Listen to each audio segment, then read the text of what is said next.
Salut à tous, c'est Ibolito pour HTC Hub. Alors voilà, on se retrouve avec l'Evo 3D encore une fois, et cette fois-ci pour une prise en main beaucoup plus complète. Alors d'abord, je vais l'éteindre et je vais vous faire un petit tour du propriétaire au niveau hardware. Alors derrière, on a donc l'appareil photo 5 mégapixels en 3D qui prend donc des photos 3D avec ses doubles capteurs et son double flash LED. On a ici le switch pour passer du mode 2D au mode 3D, tout simplement, et le déclencheur de l'appareil photo. Sur l'autre tranche, on a la prise micro USB qui fait aussi sortie MHL, c'est-à-dire HDMI, avec un câble adapté. En haut, la prise jack et le bouton on-off. Je vais vous montrer la coque. Je vous montre la coque. Alors, si vous voyez, la coque est flexible, elle se plie et ne se casse pas. Bon, c'est du plastique, mais c'est vraiment pas mal du tout, comme vous le voyez. Ça évite donc de la casser, tout simplement. Ah, à l'envers, attends. Voilà. Maintenant, on va passer à l'interface. Vous la connaissez tous, Sense 3.0. Bon, il n'y a pas de carte SIM, donc il n'y a pas d'animation d'écran de verrouillage, mais on a toujours les raccourcis. Vous le voyez, c'est super fluide, ça répond instantanément au doigt. Il n'y a aucun souci. Le carrousel, super fluide. Voilà. J'ai déjà pris en main le Sensation et je peux vous garantir qu'il est beaucoup plus fluide que le Sensation. C'est vraiment visible à l'œil nu. C'est vraiment pas mal. Toujours les mêmes animations. HTC Watch. Je vais vous montrer HTC Watch.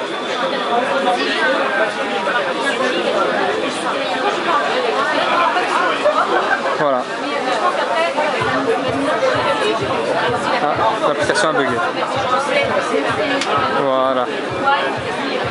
Bon, ça marche pas, c'est pas grave.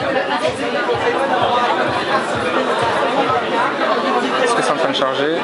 Bon, ça marche pas, je pourrais pas vous montrer HTC Watch. Bon. Ensuite, on a les widgets favoris. Super fluide, beaucoup plus fluide que sur le Sensation, le défilement des widgets. Là, la petite animation sympa. Les contacts. Encore une fois, très fluide. Et le carrousel, super fluide. Ici, le classique, il a été intégré avec Sense 3.0, le widget galerie. Et on va passer maintenant à l'atout de ce HTC Evo 3D. C'est l'appareil photo qui prend des photos en 3D. Alors là, la 3D est activée. On ne le voit pas, mais c'est vraiment bluffant. Vous pouvez voir ici que la 3D est activée. À gauche, c'est 3D, à droite, c'est 2D. Alors voilà, la 3D est activée, mais ça ne se voit pas malheureusement. Je vais donc vous montrer des échantillons de vidéos et de photos en 3D. On va aller dans la galerie. Là aussi, défilement 2 fois plus fluide que sur le Sensation. C'est vraiment bluffant. C'est la RAM qui doit vraiment jouer sur ça. Ici, donc, on a l'album photo classique, la galerie. Mais vous pouvez retrouver ici toutes vos photos et toutes vos vidéos en 3D dans ce dossier qui sont classés spécifiquement. Voilà. À chaque fois qu'il y a un contenu 3D disponible, vous voyez la petite mention 3D à côté de la photo. Vous voyez par exemple les photos et les vidéos.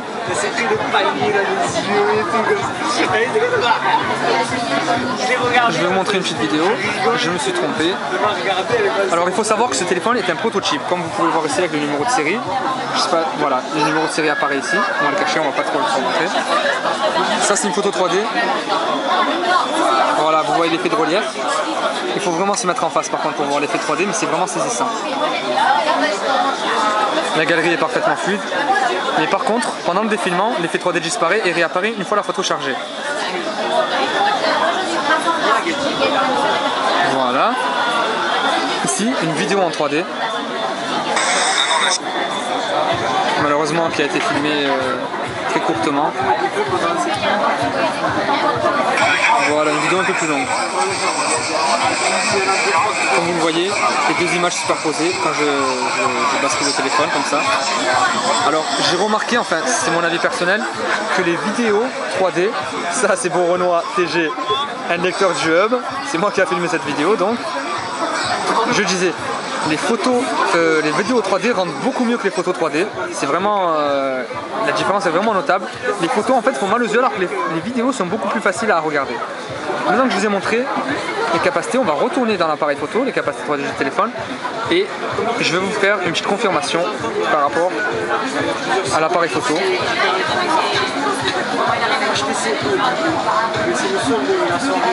Alors, je sais plus c'est où qu'on règle ça.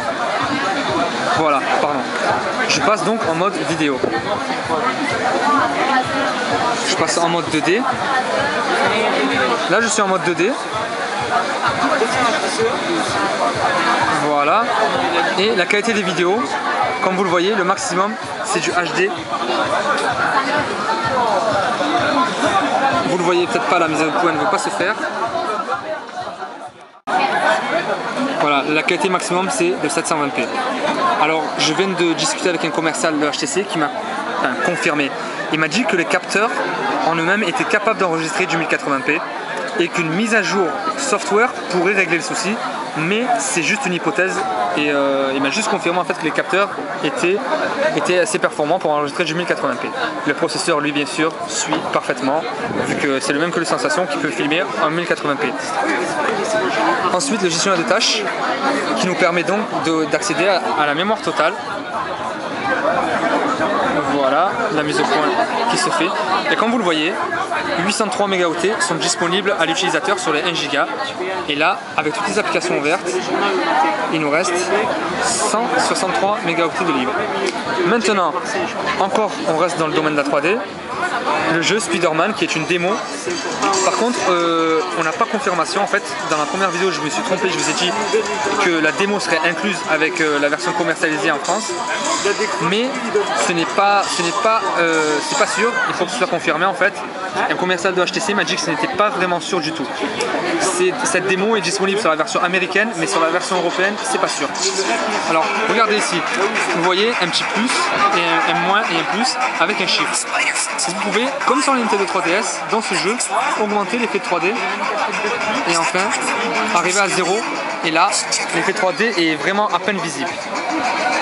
Ensuite, on peut augmenter l'effet 3D au maximum. Et là, dans le jeu, c'est encore pire que sur les photos et sur les vidéos. C'est vraiment bluffant. C'est tout simplement magnifique. Je vais faire une petite démo. Voilà. Alors, j'ai remarqué que l'écran glissait beaucoup mieux que celui du Sensation.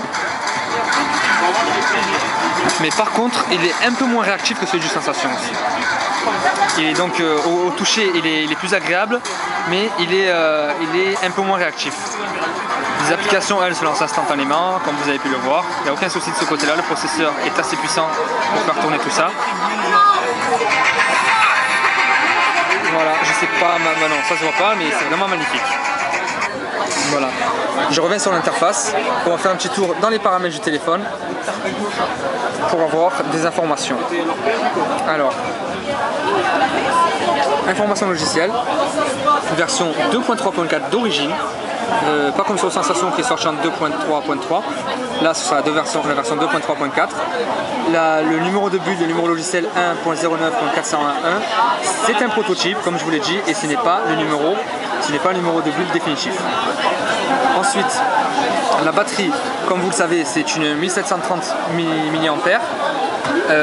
Elle est assez performante et comme il n'y a pas de 4G en France encore, la batterie sera forcément meilleure que la version américaine. Voilà, donc je vous ai fait un rapide tour du propriétaire.